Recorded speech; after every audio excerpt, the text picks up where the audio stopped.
is Alex, who's former Binance. That's basically what you need to know. There's some stuff written at the back. And of course, we have two other gentlemen with us, and we're going to get into separate types of discussions with each one of them. Luther Maday, Head of Payments at Algorand Foundation. If you want to know more about the foundation and their plans, particularly in Global South, you can read my articles. And then we have a gentleman who I just met, Marcus Treacher. He's the Executive Chairman of RTGS.global and, well, advisor, board member, DLT Science Foundation. But effectively, he's the king of making sure that somehow we figure out this problem of cross-border settlements, because he has a use case. We'll get into that. I want to start with you, actually, because we talked about this previously. I want to call him the Picasso of cross-border, just for the sake of this panel, and be like, hey, excuse me, can you just paint a picture globally of what's happening jurisdictionally, nation-state concept, institutions, all of that? What's really happening when it comes to cross-border settlements?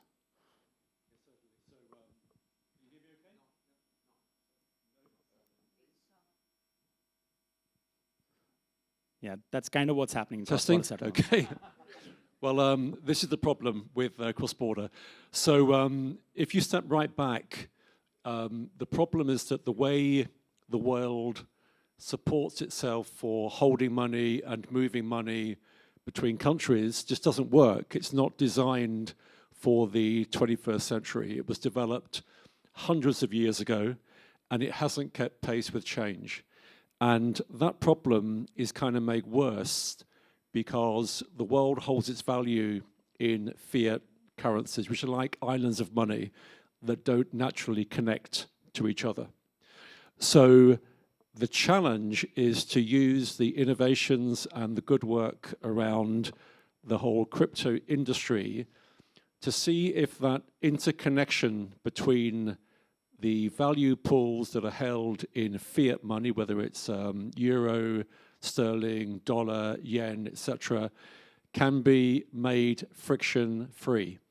And the kind of vision that a lot of people talk about that I really buy into is the idea of creating an internet of value to replace the current correspondent banking world, which is hugely inefficient and which is hugely underserving. Can I just say, you want to replace the likes of JP Morgan, BlackRock?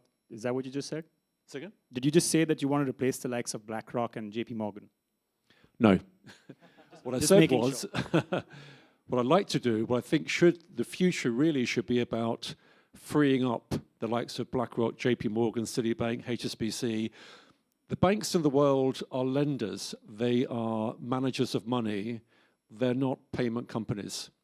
The job of making payments happen worldwide is kind of defaulted to the banking world. And that's part of the problem.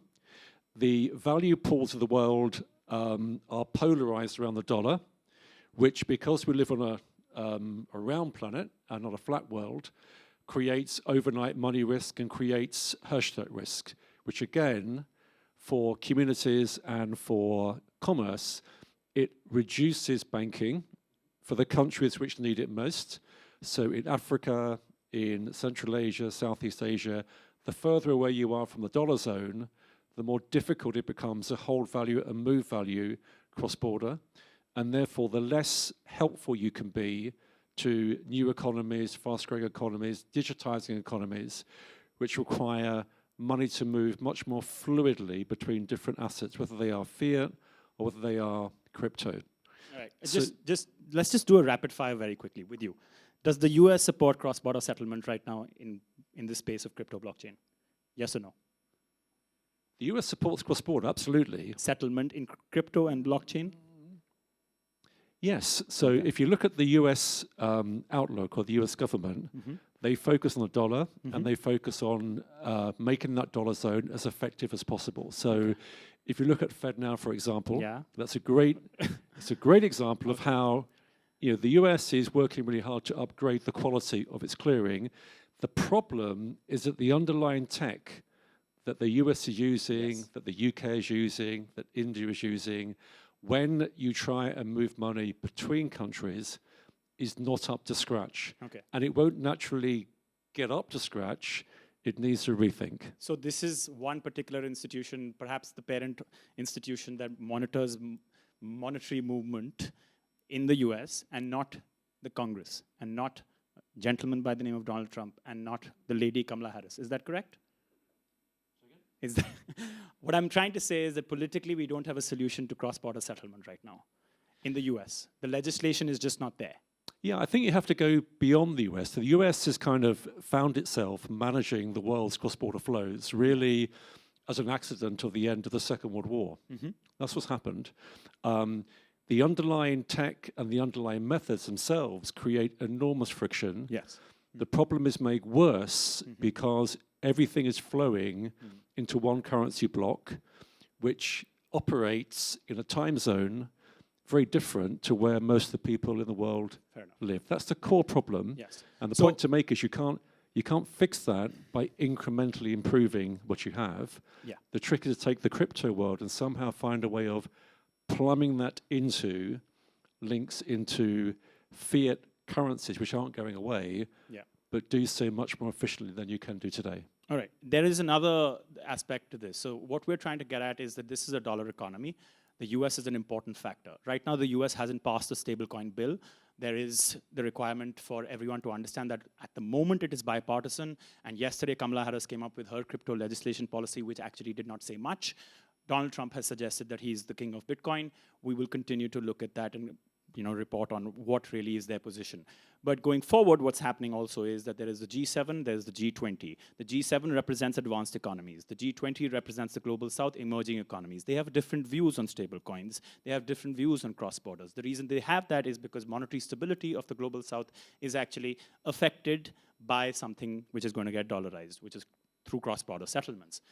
So they have lots of concerns. There is a story on this. You can go out there and look at it. The IMF and the FSB, as let's say, the institutions who are coming up with the framework for rules around this particular question, have come up with something known as a synthesis paper, which is now being discussed in Brazil because Brazil is the president of the G20. Earlier it was India. Effectively, there is a difference in the way they look at it.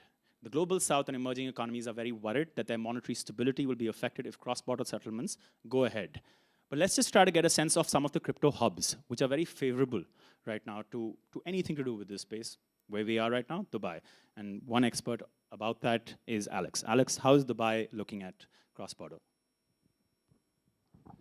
Thank you very much. So the solution that crypto thought of is stable tokens, right? Because we do have a technology that allows instant settlement, and giving a crypto wrapper and a price then allows you to trade with equality of settlement, right? So you can push your Bitcoin to the exchange, you can push your Tether or whatever dollar stable token you want and withdraw and receive, right? And that gives you that settlement, it gives you the ability to transact. What we're seeing here in Dubai is Dubai has rationalized that having a regulator that needs to be specific to crypto, to virtual assets, in order to police this correctly, because there's different paradigms. We could talk about cross-border, and crypto is borderless, in my opinion. Institutions can be domiciled in a jurisdiction, and you can identify where a person is. But if we go to the Internet of Payments, your fridge, does that have a jurisdiction? This is where we need to get to, right? We're talking about AI. We're talking about how to sort of police transactions in this other economy, and it won't have jurisdictions. You'll spin up wallets for different payments. You'll spin up new payment mechanisms, and it shouldn't have a jurisdiction. And so, yeah. So just jumping. I think you've hit the nail on the head, which is even if we witness the introduction of the world's greatest stablecoin, and within that stablecoin, it's possible to exchange value immediately, 24/7, tiny amounts, large amounts. You still have the problem that people in the world live in countries that have fiat currencies which are fundamental to their daily lives. So at some point, you have to settle from the stablecoin into a fiat currency. And I think of all of the issues around cross-border, that's the one to crack. If you can crack the settlement, you could bring that idea to life. You could create a... What's the solution? You're working with, what, 5 banks in 3 countries right now? Well, I have a solution, yeah. So the solution really is to create that atomic link between the ledgers that support one currency, whether it's stablecoin or fiat, and another currency, whether it's a local dirham, for example. To do that, it's important to work with central ledgers, and also to do that in a way that is friendly to different jurisdictions. It doesn't have to be crypto tokenized, but it does have to have some degree of blockchain tech in order to enable that handoff of value to have trust and to be regulatable. The other kind of elephant in the room is that whatever model is developed, it can't be developed in a vacuum without the support and the backing of the regulatory community. So therefore, it has to be something that can be overseen.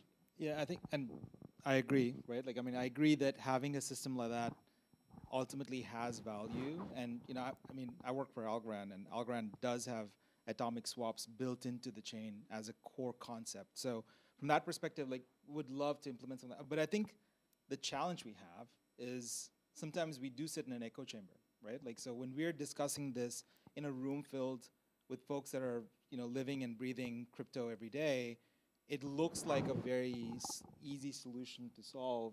But then I think the best example is, you know, Amitoj was talking about earlier, his mom sending him money from India, for example.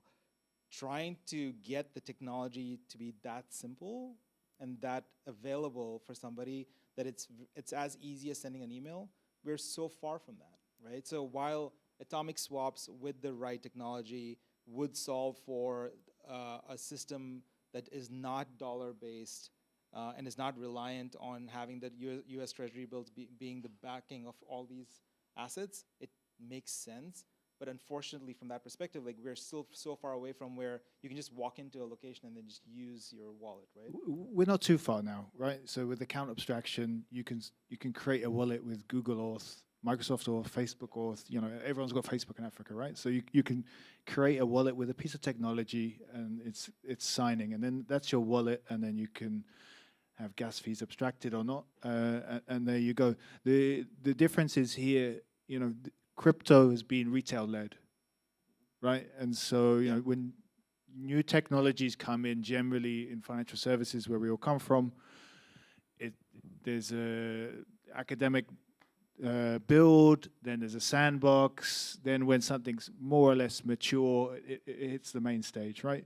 And crypto is retail-led, and the nuts and bolts are there. You know, the difficulty is there. The ability to lose all your net wealth with a hack is there because we're still so early, right? It's the same with computing. When we used to do command line computing, you could accidentally delete a folder and it's game over, right? You know, with the computers now, you know, my 2-year-old can use a computer with relative safety. So we're getting there, and it's, you know, that's part of the problem. But the other part of the problem is it's retail-led. And then, you know, we talk about the last thing. Think about Turkey, right? When they have leg down in their currency devaluation, everyone runs to buy Louis Vuitton because that price doesn't move quick enough, and they know they can get rid of that at a fair price. So we have 2 thoughts. One is that we're very far, and the second is that, well, we're getting there. But if you see very closely, what we have is a person who's working very closely because his company is basically about cross-border settlements with governments and banks.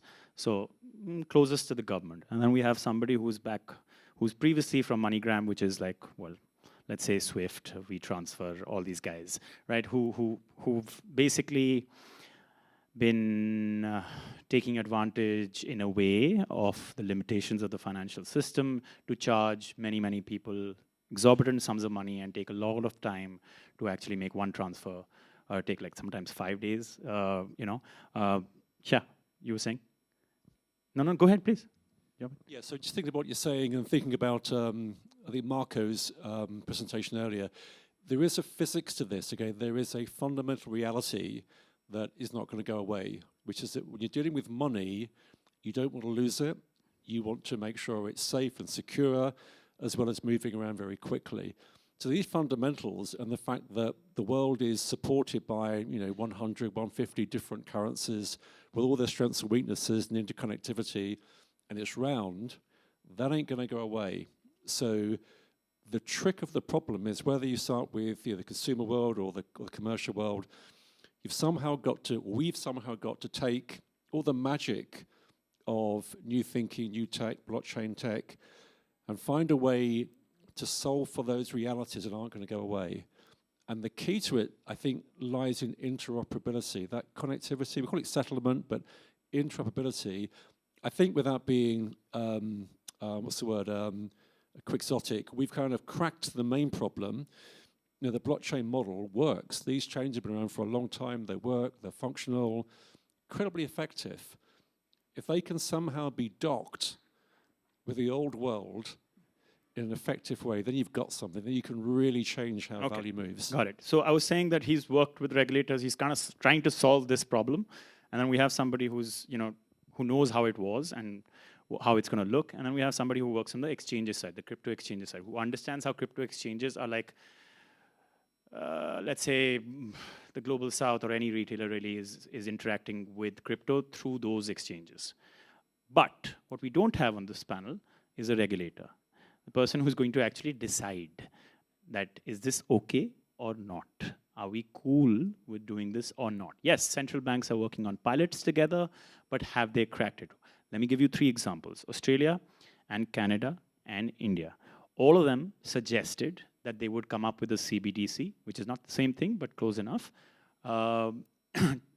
within a short period of time. They all started working with several banks, several private companies. It didn't happen. They've all paused it, right? Because they think that there's no real immediate need, and that was listed in the previous keynote and address. So my question to all 3 of you, whoever wants to take it, is, how do you get the regulators to come on board? I think it's important to work with the regulator from the outset. So in our world, we're working really closely with the Bank of England, with the ECB, with the Philippines and Malaysia Central Bank, also here in the Middle East with central banks as well. So you have to start the journey with the regulator and get their feedback, get their feel about what works and doesn't work, and start from there. Don't bring them on halfway. I think that's fair. We spoke about this earlier. Crypto Web3 is something that you need to use in order to understand. I've had regulators before that haven't touched crypto, and even just to validate whether you think it's good or bad, it seems strange that you wouldn't get involved. So it's that journey, and it's the discussion about the net benefits of DLT, right? Like quicker settlement, finality, holding wealth, like all of the pluses are there. We get fixated on the negatives, but they exist in traditional finance, and we haven't seemed to fix that problem yet either. I mean, you actually have a really good example of how, for example, a stablecoin issuer has worked with a regulator, right? So if you look at Circle, they did a really good job of working with the European regulators in the drafting of MiCA, right? And so they were present for the early concepts, the early discussions. They were part of, they had a hand in the drafting of some of the regulation itself. So from that perspective, you can see where, to Marcus's point, like if the tie-up is in the beginning and there is a good tie-in there is a good chance of success in the long run. Okay, that's a very good example, but here's the counter. India has, and its central bank governor has time and again said that there's no chance in hell that we're going to bring stable coins into our country. The reason is dollarization of an economy. We are the Indian rupee. We do not want that when an Indian rupee, a person trading in Indian rupee puts it on Binance or some other exchange, and then Binance keeps its reserves in US dollar, my entire economy becomes basically dollarized, right? Therefore, economic instability, monetary instability. What is the solution to that? Because the G7, the advanced economies, are already connected with the dollar economies. They don't have a problem. They're good. The G20 says, hello, wait, hold on. Good evening. Welcome. But no. And then you have the IMF supporting the Global South politely, softly, euphemistically. And then you have the FSB, which has basically 30 members, most of them advanced economies running the FSB, beg your pardon, FSB, they are saying, well, we're good with it. And in the footnote of their recent stablecoin paper, not in the lead, they say, well, more than 99% of any money going towards stablecoins is actually getting dollarized. I think everyone needs to wake up and understand that this technology exists and the ability to transact in this manner exists now, and it's not going away. You know, one of the other guys talking about trying to ban Bitcoin, you know, good luck. It's just not going to happen.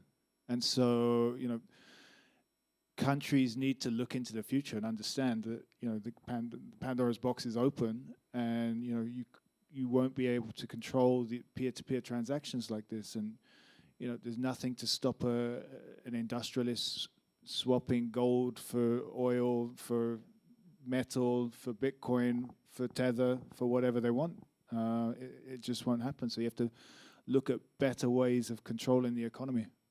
I'm so glad he said that, because I was, inside story, I was, let's say, in a room with regulators recently. I will not name the country. And I said exactly this. It's unstoppable. What are you going to do? They said, we will stop it. We will not allow it, and we will put deterrences. And if Tornado Cash's founder is one man to think about, open source, he created it, he's in jail, right? Yeah. Yeah, I think it's important to think about what problem you're solving. And, you know, there is a fundamental reality that is not going to go away. So India will not tolerate its population holding value in a different country's fiat currency. You lose control, you lose governance. If I was a regulator, I'd be going green just thinking about it. And India's not unique. So to my point earlier, because of how the world is constructed and how we physically live together, whether it's tribalism, DNA, whatever, it is what it is. And I think if we are looking to solve for cross-border, what I mean by that is being able to get value to anybody, anywhere in the world, of any amount, for any purpose that's regulated and acceptable immediately, that should be the goal. It's about how you do that. And whether India is accepting a US stablecoin or not is almost a side issue to me. I think market forces will take their routes. There will be let's say a watermark where there will be an acceptance or not, and that's kind of okay. And it's also not the real problem. The real problem is how you get the US stablecoin, the India stablecoin, whatever other stablecoin, interconnecting to enable, you know, Joe to pay Jemima from New Guinea to the far corner of Peru in a microsecond and pay them 1 cent or 1 rupee. That's the goal. Yeah, and I mean, the cool thing is, right, I mean, there's clear examples. Like if you look at like Argentina, heavy adoption of US stablecoins, right? Turkey, etc. But then I think what people often miss is that there is a real use case for non-US dollar stablecoins. I'll give you an example, right? So like back when I was at MoneyGram, we were trying to settle a large agent in Mexico using USDC. The problem was if you sent them, the average movement was about $8 million a day, right? So sending $8 million a day of USDC, for them to receive it, by the time they convert to Mexican pesos, they got less Mexican pesos than they normally would get from an open market trade. But then where we solved it for, and where Circle helped a lot, is that they actually launched, or are in the process of launching, a Mexican-based stablecoin that would offset the FX risk, especially on a weekend, right? So there is real use cases where a local stablecoin does have value. There are real use cases where, to your point, right, like market forces should dictate where the adoption goes. It's not going to be like we're just going to massively solve for this. In a nation-state concept, market forces are determined by economies that are holding disproportionate control over those market forces, like the US. So, like, some countries will be okay with that, but some countries won't be. So, don't disagree. I don't disagree with you, right? I think Marcus said it best. Like, it's not going to be one solution that solves all. It's not a panacea, right? The idea is that there is a solution that works for certain countries like Argentina. It may not be the solution for India. And the solution's being driven by retail, right? And this is again is the divergence. You got central banks and institutions wanting to do something else, and you have retail deciding what they want to do with their actions. Yeah, again, I might be being very simplistic, but I think to the India and the US point, I don't think the problem is the US trying to dominate in any way. I think the problem is the Indian government, quite rightly, not wanting the assets in its country to be held in a denomination that's outside its control. And that would be true if the stablecoin were a UK stablecoin that just was appealing to people in India, or a Swiss stablecoin. So I think it's almost a side issue whose stablecoin it is. I think the reaction of the Indian government is a reaction everybody will have. And the more frontier a country gets, you get into Africa, some of those countries which are really struggling, the more intense that problem will become. We're going to open it up to questions, and yes, he raised his hand first, and then you, sir. Do we have a mic for him, or you can just, yeah, okay. Thank you. Thank you. Who wants? Thank you. My question goes to Marcus. I'm a monetary economist, so what you said is music to my ears. With regards to this central settlement that would replace the correspondent banking system nowadays, would it look like a centralized exchange as opposed to OTC on the equity market? Would you recommend that the BIS manages, or anything similar to the BIS manages, this sort of central settlement in that case? And the second question, please, CBDC. Do you recommend restricting the holding of CBDCs on residency criteria or not? Understand. So thank you for your question. The first question is around the settlement model I'm talking about, and the second around CBDC. Let me answer back to front. I'm going to be controversial. Personally, I don't see a future for CBDCs. I think they are a contradiction in terms. And I think as central banks continue exploring the concept, I can see them leaning much more towards stable coins, which bring in the commercial sector, and if they're held with the right backing with M0, I think are much more effective. So I think stablecoin is where to look for the fiat crypto flavor versus CBDC. For settling, the method that we have developed is to run a series of ledgers in cloud, and each ledger represents a currency block and works in a blockchain fashion, and that ledger docks with a ledger of another currency block in our cloud, one-to-one, and that way the transaction can remain private between the two countries which are transacting, and the regulators therefore oversee that. And where we connect to old money is that we insist that the ledgers that then feed the network have value held on them. Got it. The ACH question. As long as there's one commercial bank holding value as part of our network, be that in dollars or rupees, then that commercial bank, via their own network links into local clearing, can deliver. So for example, in India, we're currently searching for an Indian commercial bank to join our network, because we know, because IMPS is such an excellent local clearing solution, that bank can plug into IMPS, and therefore we can touch over 1 billion people through our network cross-border. So it's a really good point. Why? Because it gives them fantastic reach into the global market. Why are they not coming on board? Oh, I'm sorry. We're a young company, so we've been out there selling the market for about a year now. And to my point earlier, commercial banks will move when the central banks are comfortable. Central banks will move where commercial banks show interest. You have this like circle, and that just takes time to work through. So for Western Europe and for the Middle East and Southeast Asia, we've worked through that circle. So we've got a point now where we have central bank coverage, we have commercial banks interested, and we can do something. With India, I think we've got 18 months to 2 years of work to get that consensus going. Does that answer your question? Thank you. Thank you very much for a very, very interesting panel, by the way. I'm a little bit surprised that nobody seemed to look into Singapore.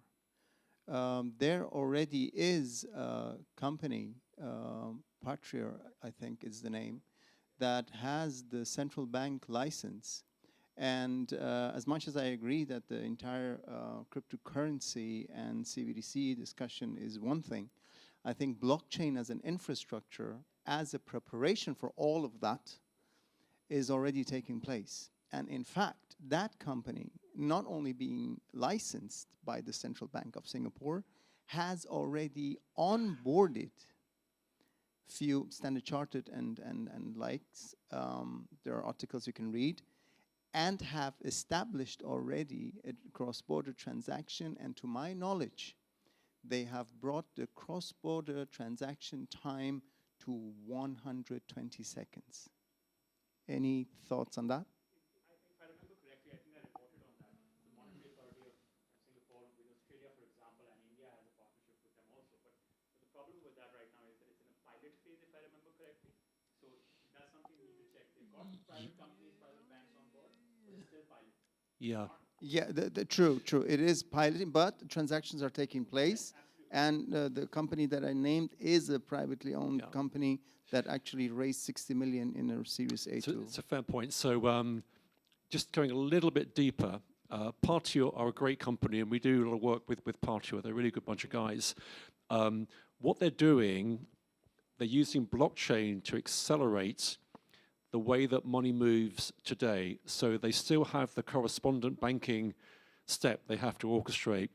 And that's why, as they add more banks on, and they start adding banks on in countries further away from the wealthy countries, they go beyond, JP Morgan, Standard Chartered, and DBS. That's where the settlement time will slow down, because the actual method is being used isn't changing. It's sped up, but not changing. So the difference in the approach we're taking, and firms like Finality, they're quite similar to what we're doing, is to actually rethink that settlement bit. Ripple, another good example, where they're rethinking that settlement bit. And if any of us could make our ideas work, it almost takes the problem away from under Partio. So the problem that they're making less problematic goes away. That's the holy grail of what we're doing. So it's a bit like, I know I look it, I'm pretty old. And I can remember a time before civilization when, you're going to love this, guys. Once upon a time, there was no internet. There was nothing to tap on, nothing to look at, just TV at home, 3 channels. Before IP, the tech world was really hard. Everything was difficult. And we had conversation like this about information. How are we going to plug together? What do we do? Kerberos and client server. IP came along, commercialized, now it's easy. And that's what's going to happen. So somebody is working on the equivalent of IP today. One of us will get there.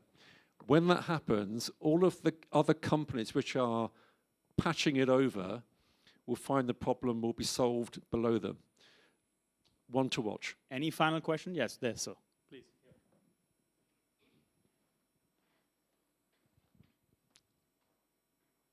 You've all come across the viewpoint that you need to involve the regulator in this process. But there is another view. Think about, for example, Facebook. If you really want cross-border payments, Facebook can solve that problem. The reaction, however, to that is horror. The regulators are horrified. And the reason the regulators are horrified is because the commercial banks phone them up and say, you will be horrified. We do not want Facebook on our territory. But I doubt anybody here would say that Facebook cannot solve the cross-border payment problem. They are a technology company. They know how to do accounts. Companies like Microsoft issue millions of invoices and hundreds of thousands of dollars every day. They know how to do money. So is the question that whether we should think of Facebook as a problem solver for this problem? Is that the question? The question is, do you really believe that the regulators are the solution to cross-border problems, or are they the people that are holding them back? It's a really good question. Actually, you're calling out something very similar to your India-US stablecoin piece, which is countries being genuinely horrified at the prospect of losing their value to a third party.